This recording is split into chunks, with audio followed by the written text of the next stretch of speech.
All right, today I want to compare and contrast how men and women are treated by the criminal justice system. Now, keep in mind, this is in America, but I will say that these trends, social trends, often start in America. So I would say that, with some things you don't want to pay attention to other countries. So if you're not in America, for example, but in other cases, you need to watch because these trends, they kind of begin and they develop.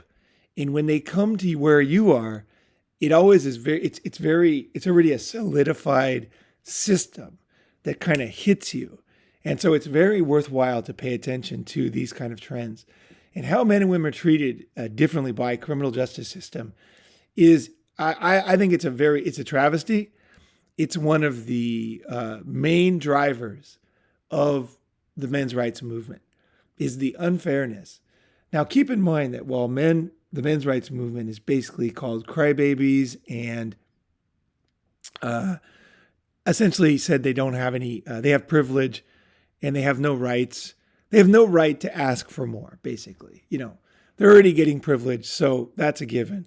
But let's look at how people are treated by the criminal justice system. So, lawsuit claims police tased man 15 times while naked in need of medical attention. Okay, Fernando Octavio Rodriguez, 24 years old, very young man, died a few days ago following his 2019 encounter with police. Disturbing video. Okay. Okay, this man was tased several times. Okay, tased 15 times. He was tased 15 times. What was he doing? He was, appeared to make jokes. Officers appeared to make jokes while trying to get him medical attention. What was he doing? Rodriguez was naked walking down Oak Street when he encountered police. The lawsuit alleges that police and officers violated his rights and wrongfully caused his death, and I think it's pretty obvious that's what happened. Roger Pate, let's see here. He was coming back from a music festival. So obviously he had been partying, he was having a good time, and he was walking around naked. Now, he wasn't, I chose this article because, one, he was young. He was young and he was drunk, obviously. He was probably smoking weed, whatever he was doing. He wasn't violent, so he wasn't on like bath salts or, he wasn't assaulting people or anything like that. He was just walking down the street after a music festival, and he was naked. Okay, so the video begins with officers yelling and one pointing a taser, telling Rodriguez to get on the ground.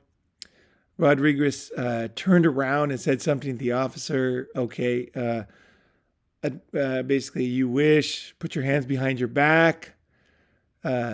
Eventually, Rodriguez is tased, screams, and falls to the ground.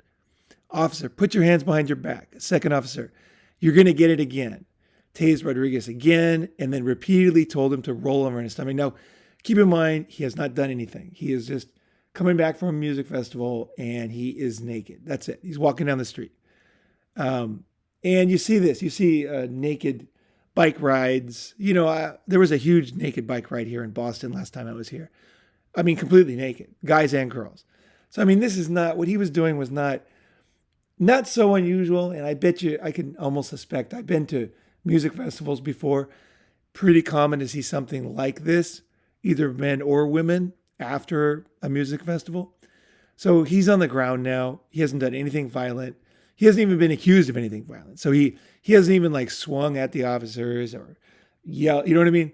He just basically he's minding his own business, and and the officers are tasing him, right? Roll on your stomach so we can get you in the ambulance. Roll on your stomach. I'm about to hit you again. So he must have been hit also. You want it again? Roll over, get on your stomach, get on. Rodriguez screams again as the sound of a taser goes off. Now, keep in mind, he's naked and he's getting tased. That is going to be painful. The video goes on. Police struggle to put Rodriguez's arms behind his back.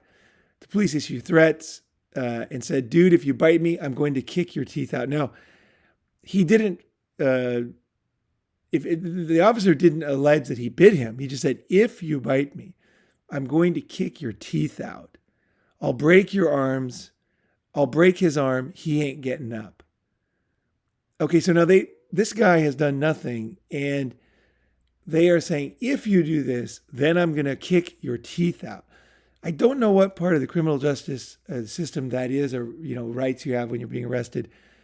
That right there, I'm going to kick your teeth out. I'll break your arm. Later on, 2 officers laughed at the situation. Can you believe I've done this long? And this is my first naked man. So welcome to Imagine Fest. That was the festival the guy had been to, right? Police continued to kneel on his back, and arms ordered him to put his head behind his back. Rodriguez can be heard crying.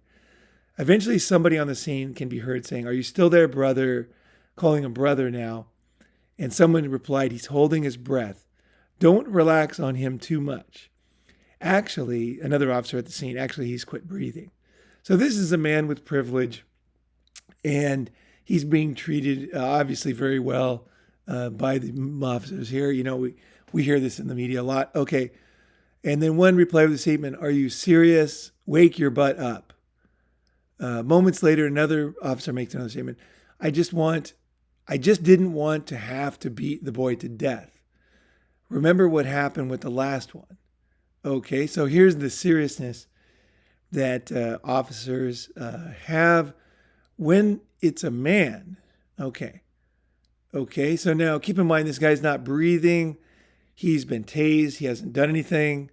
He was walking down the street after a music festival. And now he's been tased 15 times. He's been hit. He's been threatened to have his teeth kicked out and his arm broken. And the officers are on top of him. Let's see here. Paramedics arrived. Defibrillated. Okay. And 2 rounds of epinephrine, and which helped him to regain a pulse. So he is now dying. Okay, so he's dying. He was taken to the hospital. He was suffering from respiratory failure, renal failure, anorexic brain injury, and other medical injuries. He died a few days later. So this is the treatment. This is the privilege this man had. He had the privilege to get, on the way home from a music festival, respiratory failure, renal failure, anorexic brain injury, and other medical issues.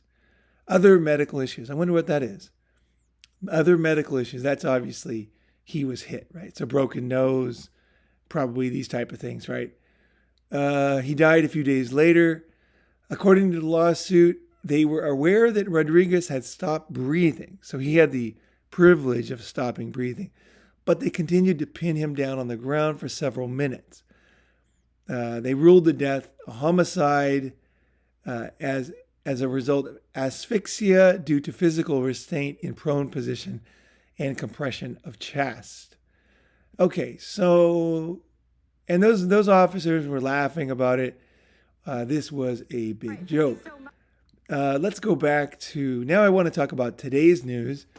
And we have a woman, a kind of similar story, and let's see how she was treated. So this is the smoking gun.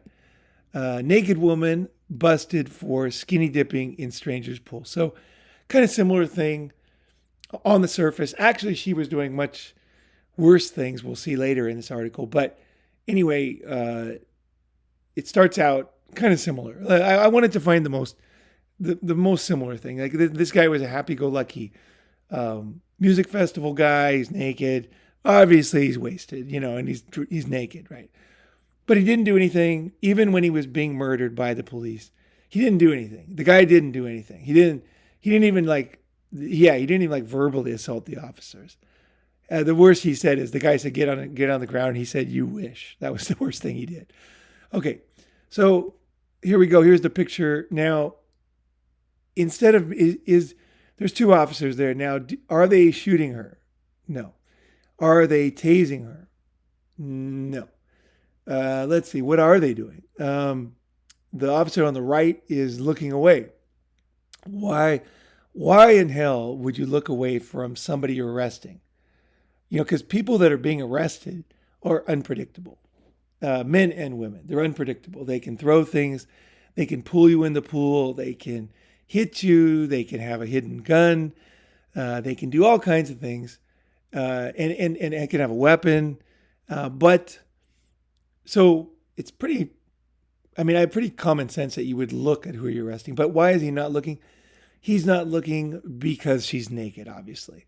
So he's giving respect, and he's even standing kind of submissive. He's in the gentleman pose. He's got the gentleman pose. Okay, what's the other officer doing? Is he shooting her? No. He's basically just holding up her clothes. We find out later those are her clothes. And he's looking at her and discussing the situation with her. Okay, so a retiree returned home and he found a naked woman skinny dipping in his pool.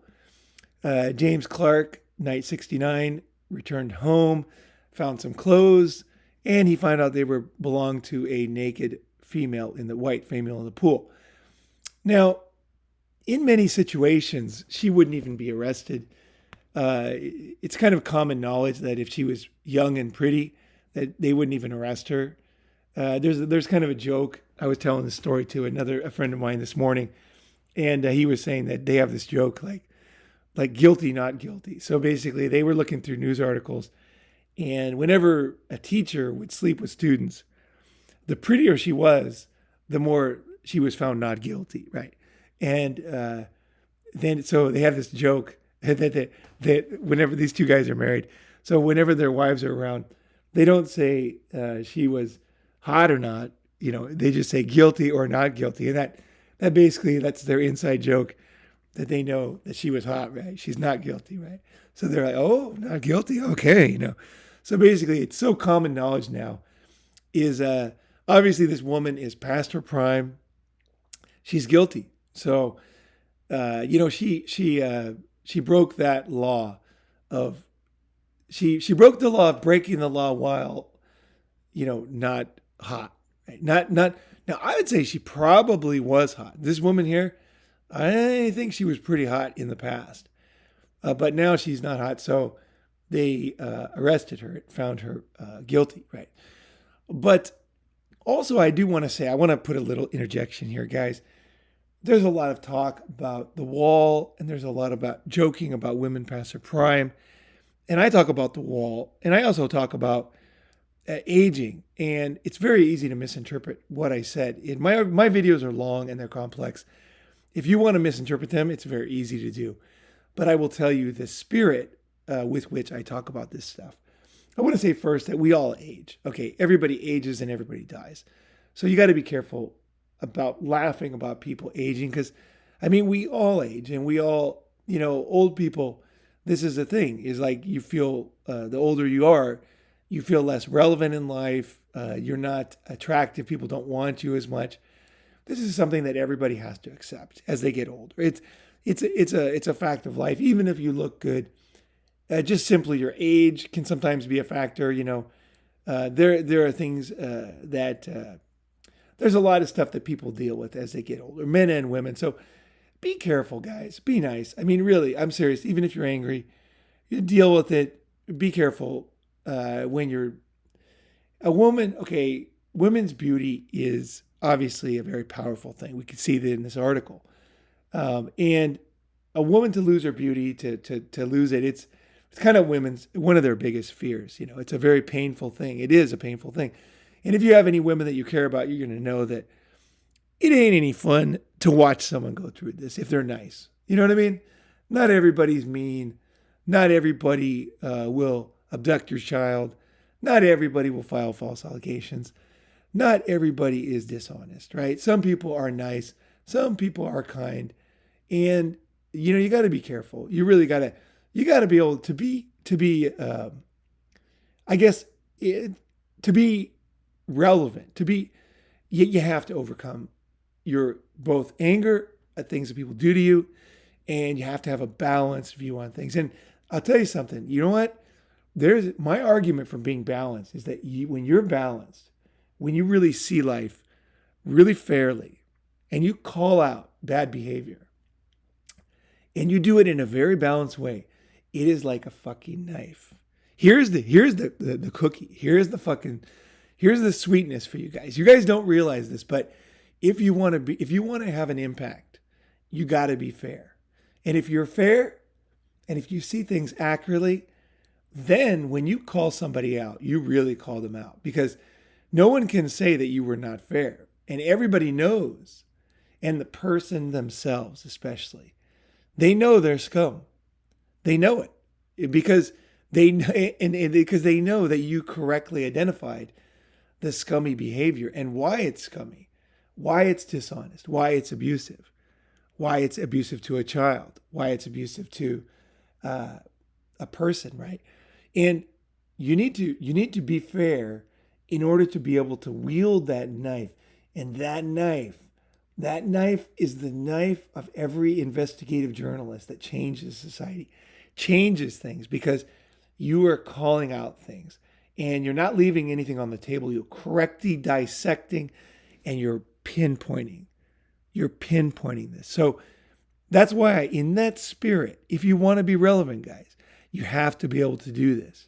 So do not gloat when women get older and lose their sexuality, because it's just not nice. It's not a good look. It's not nice, and it's not to the people in the world. And not everybody is mean, right? You know what I mean? So you got to know this. So don't do this because you're reacting to something that's real, but you're giving up the right to complain about or to discuss what's real because of this imbalance.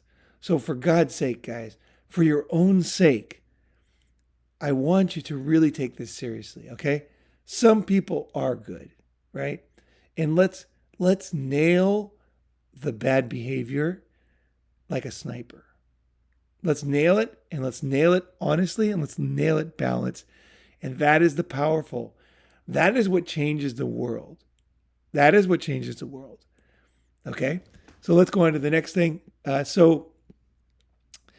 at the same time, as the knife is the truth, right?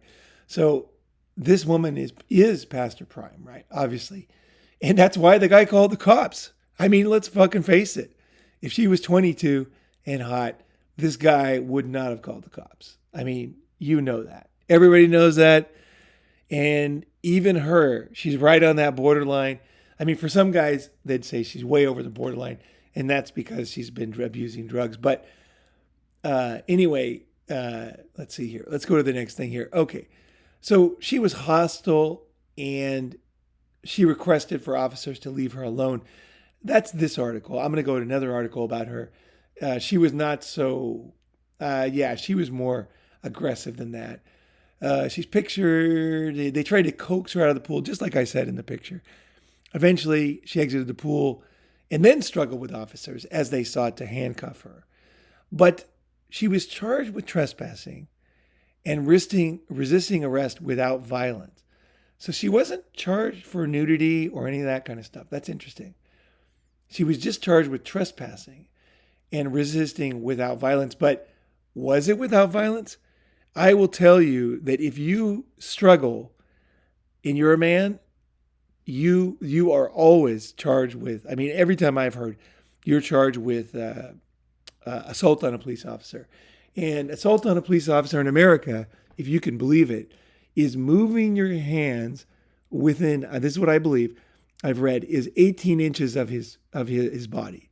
So just moving your hands, like just any kind of like, if you're just moving your hands, like, like in those old movies where they would say, I oughta, there was that old comedy, I forgot what it's called, The Newlyweds. Was it the Honeymooners? The Honeymooners. The guy did that. That would be assault. But she wasn't charged with assault. She was charged specifically with resisting without violence, even though she struggled with officers. That is amazing. That to me, and they didn't even mention the fact that she was naked. Yeah. I mean, trespassing. It's very interesting. You got to look at these things. What was she charged with? But she was also, here was her defense. She was convicted earlier of a felony of narcotics possession, and she was arrested following a traffic stop with morphine, pills, marijuana, crack, and meth pipes. So she's kind of got all the vitamins there. M, M, C, and M, right? She's got them all, right? Vitamin M. And But she denied ownership, claiming they were property of a male by the name of Crackhead Chris. Okay, so they weren't hers, right? That's pretty common for people being arrested. So won't go into that too much. Here's another look at how men are treated when they're naked in public. This is another man, but you can see, like, I don't know how comfortable the concrete is there. Not sure how hot it is that day, but anyway, that's the way he was treated, and you saw the way she was treated. She was coaxed, and she was resisting arrest, but they didn't do anything, right? They didn't even charge her. Yeah, it's amazing. Okay, now this is the sad one here, and I want to. This it was worth very valuable. I want to talk about. After cop tasers man, naked man falls to death. Okay, here's another naked person. This is in Brooklyn. A naked man. Here he is, right here. He's totally naked. He's obviously in public, and a naked man was standing on a fire escape. Okay, so what was he doing wrong? He was naked and standing on a fire escape, and he lived there. Fell to his death after a police officer stunned him with a taser. So the woman in the pool there was no tasers. Taser basically means man these days. Men, when you talk about guns and tasers, you're usually talking about men. Okay. I guess he was wielding a fluorescent light bulb. Or light bulbs. I don't know how you could do more than one. Let's see. Can you see his hands? I see one. I don't see. Maybe he's got two light bulbs. Anyway, he's got two light bulbs in his hand. And they are the type, those long ones, the fluorescent light bulbs. I guess you could call them weapons. They're very lightweight. If you broke it and shoved it in someone's eye, as kids, we used to throw them on the ground. And by the way, if you ever have a fluorescent light bulb, if you throw it at the ground like a spear, very, very hard in the dark, it makes a killer green cloud. You can try to do it. We used to do it. It was awesome. Plus, it looks really cool because it disappears into the ground. It's fucking cool. I think I should try to do this with a slow motion video. We used to do that all the time. Whenever we found a fluorescent light, we'd find some place where we could break it on the concrete when we were kids. But you got to throw the fucking thing hard. If you don't throw it really fucking hard, you won't make that green puff, right? It's pretty cool, man. It's pretty fucking cool. Anyway, he's got two fluorescent light bulbs. These are not, the cops, they always call things certain words weapons. I don't know. The guy's not swinging them at anybody. He's not swinging them at the cops. He's just standing up on a fire escape, and he has fluorescent light bulbs in his hand. And what is he saying? He's yelling. Okay. He's waving the light bulbs. He was screaming, "You're going to kill me. And I'm going to take I'm going to take everyone with me. I'm going to die and you're going to die with me." Okay. Yeah, that's a threat. Definitely. But I don't know. As a police officer, you're dealing with various people, right? You got to look at this situation. I don't know, it's, it's odd. I'll just say that. Okay. He ignored the police officer and one officer fired his stun gun. Okay, fair enough. One stun gun. And a witness saw Morales freeze and fall on his head in the sidewalk. It was a dead man's fall. Okay, now this is when the article gets very, very serious. Stun gun, yeah. Stun gun, very fair. But, they didn't have any plan for this guy. The guy is obviously having trouble, right? We don't know if we find out he's mentally ill, right? Was pretty obvious from the beginning, and he could have been on drugs too, right? But he was mentally ill. So this guy was mentally ill. He's standing up on a fire escape, and he was stunned. Again, the woman was not stun gunned. I would say which one is more dangerous, in a pool or up on a fire escape? I don't know, because I don't know what happens with water, but definitely if a guy's standing there, he's very vulnerable. So yeah, no, I say a stun gun is fair because you do want to do something with this guy. You got to do something, right? But I mean, you got to have a plan for this guy falling, right? Be ready to catch the guy, with something, right? Either it's a blanket or, a mattress or something, So that part there is insane, right? You're basically, yeah, it's totally insane, that part. You don't have any plan for the guy falling. I mean, of course he's going to fall. It was a dead man's fall, and, he, head first, right? So he didn't even fall, and there's a disgusting, you can see the gallery of images. I don't want to look at it. Let's not get into that. He was taken to the hospital where he died. His mother called 911, finding him out of control. He stopped taking his medication. He was on the fire escape, and he was trying to get in. He was actually the man was actually trying to get in. He wasn't. He was mentally ill, and he had gone out of his window, and then he wanted to get back in the house, but he went to the wrong window, and nobody let him in. So this guy is a sad case, a very, very sad case, because he wasn't. Yeah, this guy wasn't really violent, and he was having trouble, right? And his mother was yelling, "No, no, no! Don't hurt him. He's sick." Right? And yeah, this is the way men are treated. This is, it's just like crazy. The difference is really shocking, really, the way men and women are treated. And this is why the men's room. This is why the men's rights movement has power. And like I said, you need to be fair with women about the wall, because you're going to hit the wall at some level too, right? We all have the wall. Okay. Everybody gets old and irrelevant eventually.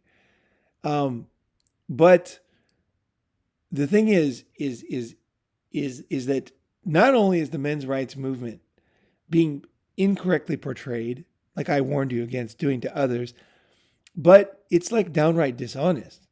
I mean, this is murder. We're talking murder here. At some point, this is murder. I mean, I just, and here's what gets me. Here's what gets me is the next part. My first take is there are no experts out there on how to handle a crazy naked man with a weapon on top of a ledge. And I'm also sure this wasn't the right way. So the city councilman, Peter Vallone, this is his take. Now, I would totally disagree with this. This is such a dishonest take. Essentially, this guy was murdered, and the other guy too, 15 times, and he was murdered. And now 2 guys were murdered, and there is this kind of, after the murder, okay, not only are they treated totally differently, and you can imagine the times that people survive these attempted murders and the mental distress they have and the anger they have. People are like, why are guys angry? It's like, well, because this is going on. This is very common. I mean, prisons are just full of men. You know what I mean? It's like, look at the numbers out there. It's just men. And they want, and there's this idea of privilege. It's totally insane. These are two very, the facts are that prisons are full of men. The facts are this guy died. The facts are the other guy died. The facts are that the guy was tased 15 times on the way home from a music festival. And there was people on his back. He couldn't breathe, and they're laughing about it. And they're laughing about him not breathing. This is really a worse case than George Floyd even, because this is, they knew he wasn't breathing, and they're saying he's holding his breath, right? So, I mean, these are not theories. These are not, these are real stories that made it to the news. A lot of stuff doesn't even make it to the news because of these same biases that we have. But then after the death, okay, let's call it a death. I think it's a murder, but after the death, the excuse is that there are no experts on how to handle a crazy naked man with a weapon. It wasn't a weapon. It was fluorescent light bulbs. This is a very dishonest statement. People should write letters about this Peter Vallone guy, because this is bullshit. This is total bullshit. I know that there are some legal definitions that could call anything a weapon. You could, probably call a marshmallow weapon at some level, but that's not a weapon by anybody else's standards. And especially after a man dies, you got to be careful. Okay, that's what I'll say is things can be called weapons, like marshmallows and cotton balls can be called weapons by strict definitions, but you have to look at the circumstances. After a mentally ill man dies and essentially is being murdered, who really hasn't done anything, you got to be careful with your language. I mean, like, there's time to think about stuff now. This isn't in the heat of the moment. This is the city councilman afterwards, and to portray those light bulbs as weapons, I think that's way over the line. Way. That's dishonest to the fucking core. These are not weapons. He knows they're not weapons. They're fucking light bulbs. The man was died. The man was mentally ill. The man was trying to get into the house. The mother was yelling, he's sick. His mother was there. He lived there. This was his building. And he died a terrible death. I mean, come on, man. This is, and a crazy naked man. The word crazy, I mean, this is the way men are portrayed, even after death. Even after. This is a privileged man. This is a privileged man who's mentally ill, who's killed in his own building, like on his own building, outside his house where he grew up. Everybody in the neighborhood knew him. I mean, I was in Brooklyn with Chime. I'm telling you, these neighborhoods are tight. I mean, they are fucking tight. When I went to the sandwich shop and I was talking to the guy, I said, how long you guys been here? He goes, oh, we've been here for, 30 years. And I said, I'm new. He goes, I know. I go, what do you mean? He goes, I know this neighborhood and I see you walking around. I see you walking around all the time. I know you're new. So welcome to the neighborhood. And I was like, whoa, these neighborhoods in Brooklyn are very tight. I'm telling you right now. I was there for 6 months. They are very, very, very tight. They know who lives there. And especially someone who's mentally ill who grew up there. I will tell you with absolute assurance from my experience that everybody in the neighborhood knew that guy and that this wasn't the first time. He was mentally ill. This guy does stuff, unpredictable stuff. Maybe he didn't, maybe he didn't have light bulbs on the fire escape, but he had done stuff before, and everybody knew who he was. In fact, the guy he was knocking on the window, I would say, I'm not letting a naked man in my apartment. That's dishonest because he knew who he was. It wasn't a naked man. A naked man is someone you don't know. This is the guy upstairs who's mentally ill and you know he is. I mean, okay, you're not going to let him in. You maybe use his name, right? Use his name. I'm not going to let Ben in because he did this last time or something, right? He's trying to get out of his own. This is rats from a sinking ship here, right? And I want to fucking tell the rats that fuck you. You're caught red-handed. This man was murdered and everybody knows it. And it was outrageous. And this guy is being called privileged because when you add up all these incidences, that's what's privileged. There's a lot of insight. I looked on the news. I mean, there is no shortage of articles like this. Then that's the thing. I could have chose from hundreds. The reason why I chose this one is it didn't have an autoplay video. So I was trying to record this, but whenever I did it with an autoplay, it would interrupt my voice. I mean, like, really, there's a lot of articles like this. Tons. Stories all over the place.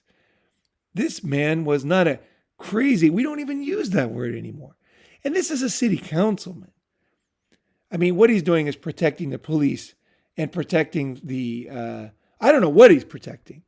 I mean, I don't know what the fuck. This guy should be voted out of office. And this is total madness. But here's the way men are treated. Like not only are they not treated with kindness, right? I mean, they're not. Remember that first picture of the guy looking the other way and that respect he was giving her? This is a woman who's on meth, coke, pot, pills. I mean, this is a woman who's naked. This is a woman who's trespassing. I don't know if she's breaking and entering. I don't know if that. They didn't charge her with that, but I don't know. She hadn't resisted arrest yet, but she was kind of, I mean, obviously they're trying to coax her out. So she was resisting something, right? So I just don't, I mean, this is the situation men are in today. And then afterwards, no one takes responsibility and no one just calls it like it is. This is the way men are treated. If this was a naked woman, I'm telling you right now, there's no way it would be the same. There's just no way. And keep in mind that that first guy who was tased 15 times was only 24 years old. And I'll tell you something, that society gives a break to younger people, right? This guy was 35. Okay, this guy was 35. And you know, also he was young. You know, the older you get, I'm telling you, the less breaks you get. That's the way it is. It's not fair, but as you get older, you're going to have to know this. And that's why my mentor, Don, told me one thing, and then this was very heavy for me. I met Don when I was 26, and I used to like grow my, what do you call it? Stubble, right? I had like stubble because at that time on GQ and all these magazines, you know, like, and I think I look good in stubble. Okay. That's just, I think I look better in stubble. So I look cool. Like, you know, like some people look good with certain ways, right? The stubble rough look looks good on me, right? So I don't like a beard, but just kind of a little stubble there, you know. So anyway, I used to grow stubble, let it grow, right? And my mentor, Don, said, you know, he said, you know, you can grow that stubble now. He said, but when you're 30, shave it off. He said, because society doesn't, when you're like in your 20s and you have a little stubble in your teens, that's fine. As long as you look young, that's fine. He said, but the minute that you start looking a little bit older than like, I don't know, like early 20s, like I looked young. So he's like, you know, when you start looking older, you got to shave. He says, because then you become slovenly, right? So I thought that was interesting. And that's the way society does it with men and women. So anyway, let's go on to the next one here. I mean, there's just, like I said, there's just endless examples of men being killed by the police, being treated totally differently than that woman. New video. This is a new article, or fairly new, April 2nd. New video, police beating a man come to life. Beating local mentally ill man. Again, local mentally ill man, that means everybody knew him. Everybody knew him. There he is, same situation. Guy's on his back. Guy's got him in a headlock. Let's see, it looks like one or two other officers, maybe one, is there. No, I think there might be three officers. No, at least two officers. Hard to tell with that third one in the middle. But they are pinning him to the ground. Again, asphalt in the daytime. Who knows how hot it is. The guy's naked. Let's go here. And again, this is the difference between the way men and women are treated. You know, when you guys, there's a lot of guys who use the word pussy pass and stuff, like how women get off. I think it's not good. Those euphemisms are just another version of laughing at things. I don't think this is something to laugh at. I think it's, at the same time as I don't want to be overly serious, and I don't mind if you guys laugh. I mean, I understand. You know, I was kind of laughing when I looked at the woman one. There's okay. It's okay to laugh, but I think there is a limit. And when you look at these guy articles, that's where the limit is. When you start looking at the guy articles, if you just look at the woman ones, you kind of laugh about it. You don't really think about what happens to guys in that same circumstance. But this is what happened to guys right there. That's it right there. That's what happens to guys in public. 2-3 guys on his back, headlock, violence, tasers, guns, and murder. That's what happens, and jail. That's what happens to guys. While women often get off, especially if they're young enough. If they look hot enough. That's the truth. If they look hot, they get off. And if they're ugly or older, they have a more harder time. And I'm not saying that's right or wrong. I'm just telling you the facts of the numbers. Women don't get arrested when they're hot and young for nudity.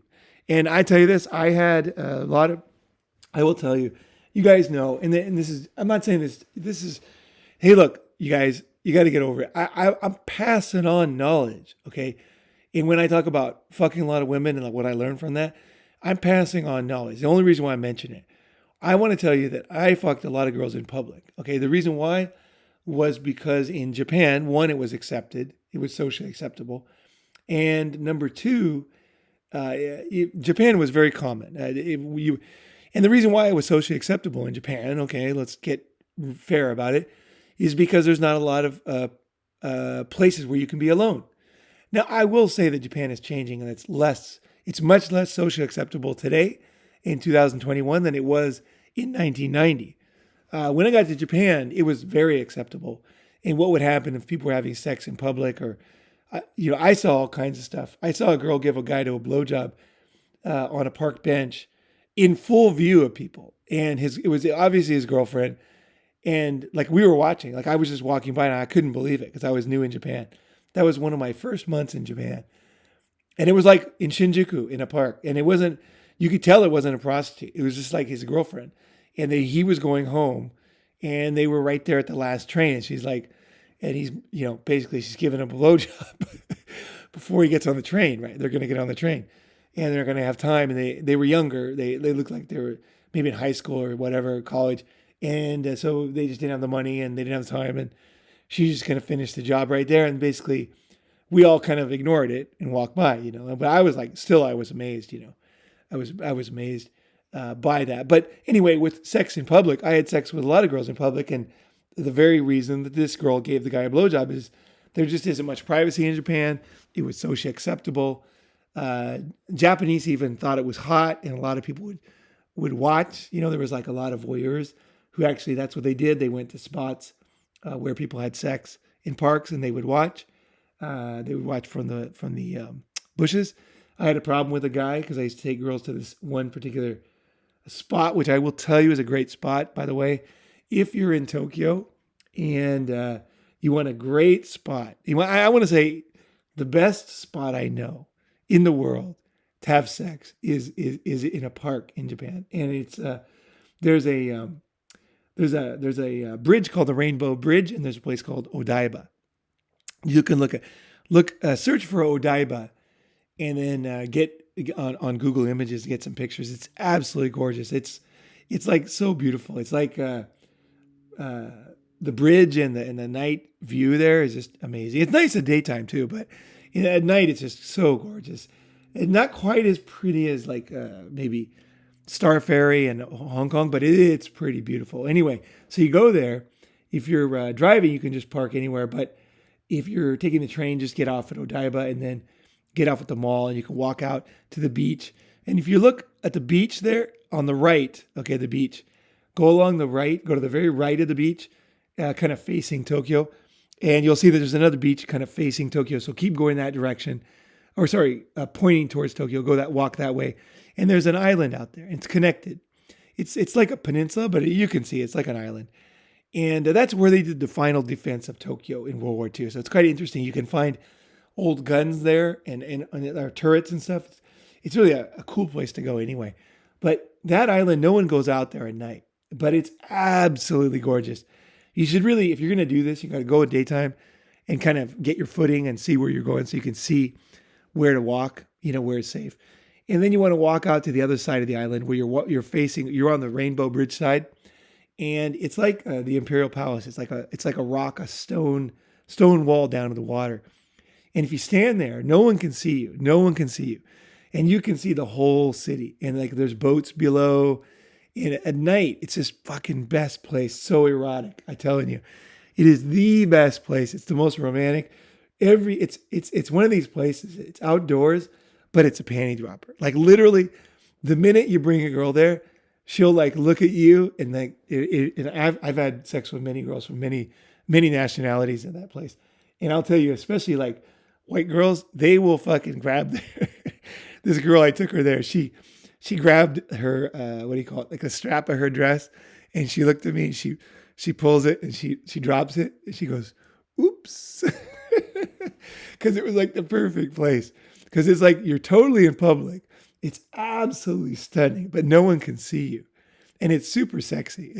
And women feel safe there because, yeah, you can see like there's a tree and it's like, it's just perfect, right? It's hot as fuck. It's hot as fuck. And you can do it day and night. You can just bring people there and no one can see you and no one cares. No one cares. Especially at night. It's totally fine. You could do it in the day too, but in the day it's probably more sketchy. But anyway, so sex in the daytime, I had a lot of sex in public in my life. And I'll tell you something, that the prettier the girl is, the more people accept it. It's just a fact. I will tell you that statistically, it's a fact. Whenever I had a really hot girl, like not only if I was fucking her in public, whenever someone found us, they would watch if she was hot. Like they would gather around. Women would gather around, and men too, but often women. Women are fascinated by this kind of stuff. Like I'm sitting there and the girl's like super hot, and she's like swinging her hair, and when we're having like animal sex, long, slow, sweaty animal sex. And she's totally into it, totally into it. And we are lost in the moment. And I will tell you that if the girl's pretty, like not only will they not call the cops, I mean, no one ever called the cops on me, but not only will they not be upset or anything, but they will be obviously turned on, right? And that's the thing. That's the thing. That's why this whole thing happened. It's not, there's no such thing as the pussy pass, you guys. The reason why is because guys are turned on. They're just turned on, and that confuses them, right? You know what I mean? It's not like people are doing this on purpose.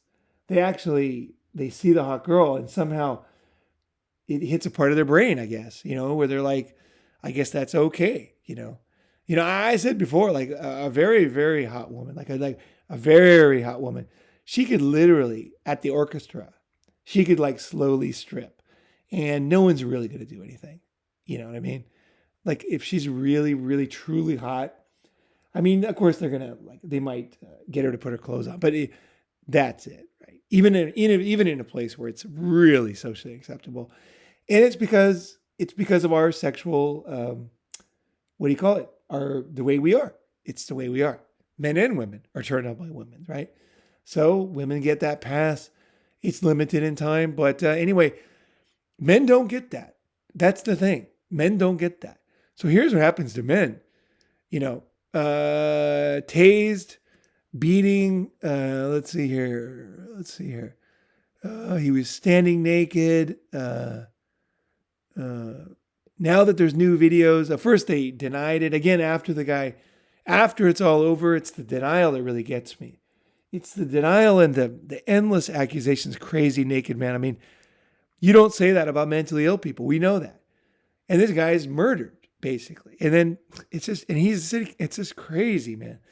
It's crazy. But this is why the men's rights movement exists, because we are treated differently.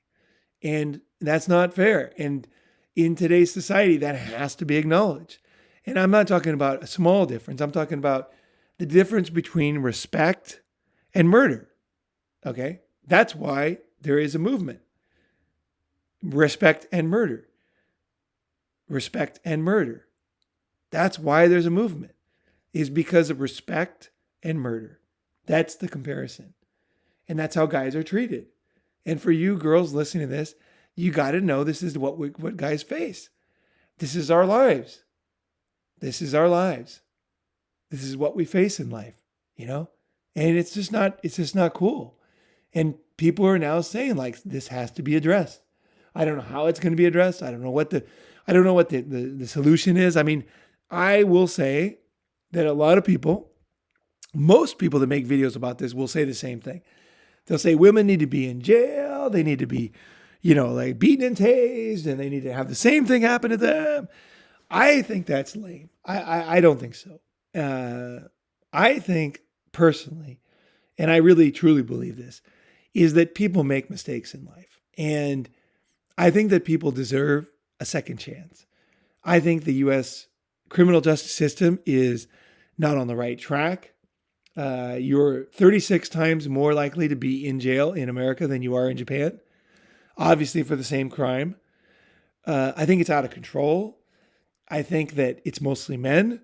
And I think that there are other solutions. And I totally distance myself. Okay. And if you're watching this, do not comment with those set of arguments that happened a million times. Okay, that is not going anywhere. The kind of like tough on police and this. No, you got to get into the details. Solving these problems, if they could have been solved with the arguments that are going on today, they would have been solved. But they're not solved. But I'll tell you from a guy who lived most of his life. I lived 30 years in Asia. And Asian police, it's changing, but they have been very forgiving in the past of people. And there are a lot of young men today who are very successful, singers, everything, politicians, who made mistakes in their life in Asia. And they were forgiven. And I've seen this over and over. And, because I help people, right? I help people. I go to jails, I speak, I speak at hospitals. I help guys all over the world get over like addiction and drinking. And, I'm kind of in a position where I see this more than you guys do. Most people. That's why I know what happens to men more than you. It's not just a news article. At the same time, it's not me. This has never happened to me. So I want to say that. But in other words, it's not sour grapes. That's a key thing. I don't have any sour grapes. This never happened to me. But I have seen it. And as a person that cares about people, I am saying this is real. It's very real and it's very unfair. And it's happening all the time. So let's go here. He was tased, kicked. Again, he was tased at least 3 times, multiple officers. He's okay. What was the thing I was looking for? Something in this article. Oh, here we go. What we needed more of. Here's the mayor. Here's another guy who is, after this incident, still cannot face it. And society cannot face it. So I will say from beginning to end, from the way people are treated when they're first being arrested or when they're first being charged, down to the charges they get, and then down to death or injury, and then down to after death, post-mortem. I'm objecting to all these things. Okay. So here we are. This is a post-death thing. So we're talking the most serious part of human life existence, right? The guy in post-arrest, in post-tasing, post-beatings. I mean, we're talking very serious stuff. This guy didn't die, but we're talking like, he was struck in the head. He was pepper sprayed, knocked on the asphalt, punched him in the face. I mean, we're talking, he's mentally ill. I mean, we're talking serious shit here, man. Serious shit. And none of this should have happened. Okay. And now, and this is why I take particular exception to this one. Because 1, this is the mayor. And 2, this is afterwards. It's not in the heat of the moment. It's not, we all make mistakes. We all make, like we say things out of anger. We do things in the moment. But this is a guy who spends his life, he's a politician. He spent his life towing the line. He knows what the line is. He's careful. And here's what he says. Our police officers may not have enough training to handle situations like what happened. Okay, I'm gonna end on this. Okay, is it true that, is it even true? Is he lying? I would say he's lying. Because, police officers get a lot of training. And the proof I have that he's lying is that police officers know how to handle women. So how is it possible that they don't have enough training? So they have enough training to handle a woman on meth, coke, pot, and heroin who's naked and trespassing and resisting arrest. They have enough training for that. But they don't have enough training for a mentally ill guy holding a light bulb. And in this case here, it's not true. It's a way to deflect. It's a way to It's a way to not change. It's a way to protect. It's a way to conceal. And so what I say here is that I just want to say, that men and women are being treated differently from the moment they encounter law enforcement to after their postmortem to after their death. Men are treated differently, A to Z. And I think that what I would like to see is a balanced view. Because what we get a lot of racial stuff. But I will tell you, none of these guys, these articles that popped up actually, none of them were black. These were all white guys, basically. Hispanic white guys. And I think that it's important, okay? The real travesty here is what's happening to men. It's what's happening to men. And men need to realize that. Men need to come together and realize and fight for our rights. I mean, we need to realize, first we need to realize, and then we need to work together. Because this is totally outrageous. We're being split up by race while men are being murdered. And women are not. And that's the key thing. And again, I want to say again, is that I don't like this. I'm not pro. Unlike many people, actually, most people that talk about this, they don't have the view I have. One, the A to Z. No one talks about that. Men are treated differently from the moment they encounter police until after they are murdered, right? And basically at their funeral, their final, the final resting. They're treated differently from the beginning to the end. And they're put into prison. They're traumatized and they're disrespected. They're joked about. And even after they bring these things to people's attention. I mean, if murder is not serious, I don't know what is wrong with you. They are called privileged. Now, I'm not saying that they will. Everybody is going to backtrack, just like this Orozco mayor, right? They all backtrack, and after it's all done, they're like, we don't know, and they whitewash. They just cover it up. You can't cover it up anymore, guys. The movement is here, the men's movement, and I want to really say, and I want to say this very clear, is that my version of the men's movement is not the same as every other guy's out there.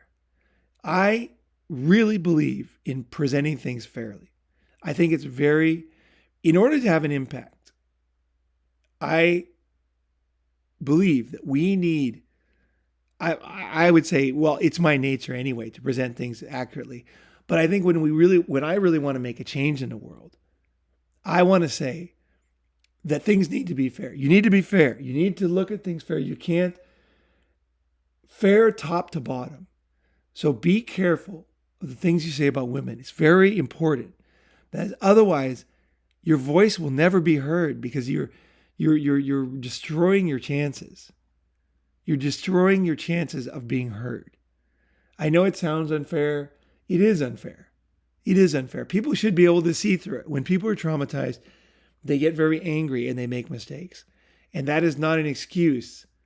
That is not an excuse for ignoring murder and things like that. But I will say that men, you need to rise to the challenge.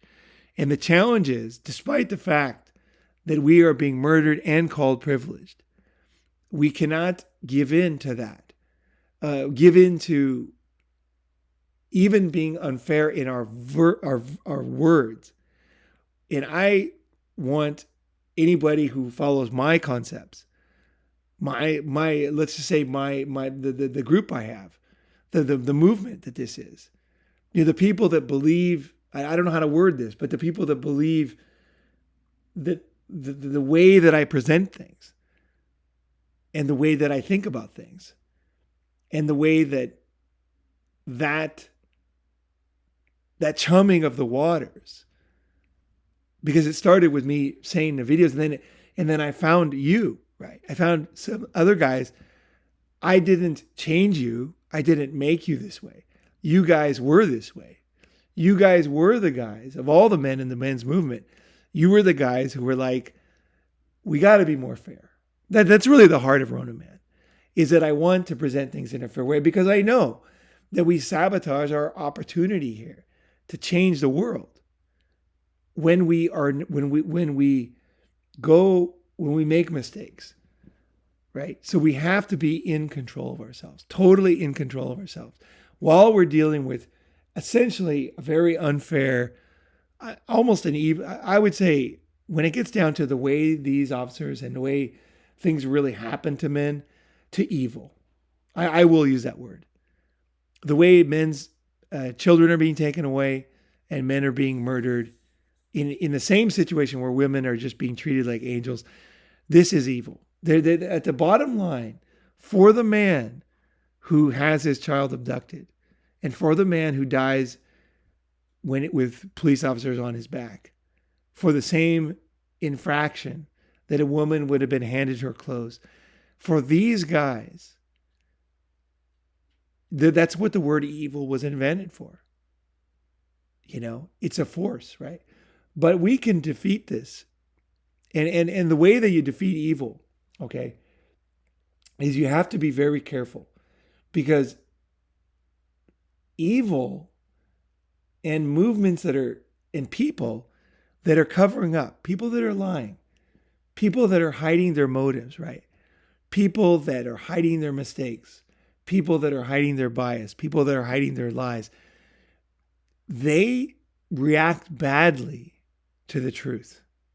In fact, their whole goal is to make sure the truth never comes out. So you got to know, guys, that we're up against something here.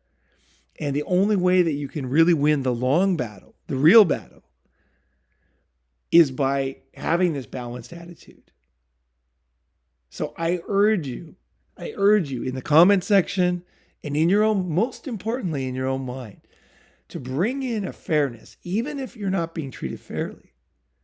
And as high a calling as I'm talking about here in this end, you can do it and we can change the world. I'm serious. It's already happening. It's already happening.